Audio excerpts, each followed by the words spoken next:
Ce que je chéris vraiment, c'est l'opportunité de parler aux jeunes Congolais. Ils sont tellement engagés et tellement enthousiasmés par leur avenir. Ici c'est l'homme et ici c'est la femme. Le masque est plus bas, le masque qu'on peut porter, disons c'est pour la dame. Je ne pense pas avoir rencontré un peuple aussi accueillant et extraverti que les Congolais. C'est une culture étonnante dans laquelle les gens tendent la main pour aider les autres.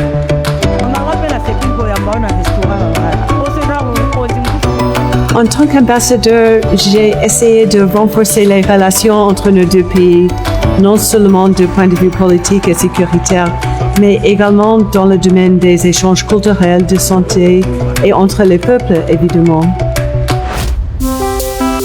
La fin de la 6e épidémie d'Ebola vient d'être annoncée.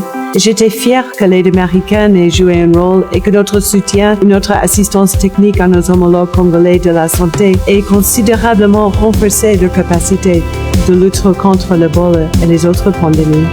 Je me souviendrai toujours d'une visite que j'ai effectuée avec la Fondation de Fleuve Congo pour aider un village de pêcheurs à nettoyer les déchets qui entravent leurs moyens de subsistance traditionnels. Et j'ai réalisé à quel point le fleuve Congo est important pour la population et à quel point il constitue une ressource précieuse. Lors de ma dernière visite à Goma, j'ai entendu de nombreuses histoires de survivants de déplacements et d'agressions sexuelles, en particulier les femmes, mais j'ai également vu le courage et la force que ces femmes représentent pour leur communauté.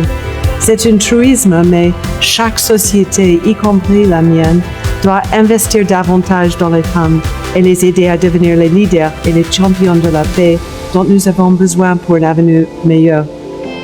Notre travail et le leadership du président Trump pour promouvoir la paix dans l'Est de la RDC est motivé par notre désir d'aider ces femmes et d'autres.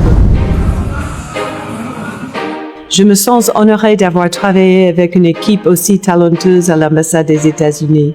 Nos équipes congolaises et américaines sont unies pour travailler à faire progresser les relations américano-congolaises, à améliorer les vies et à créer un monde plus sûr.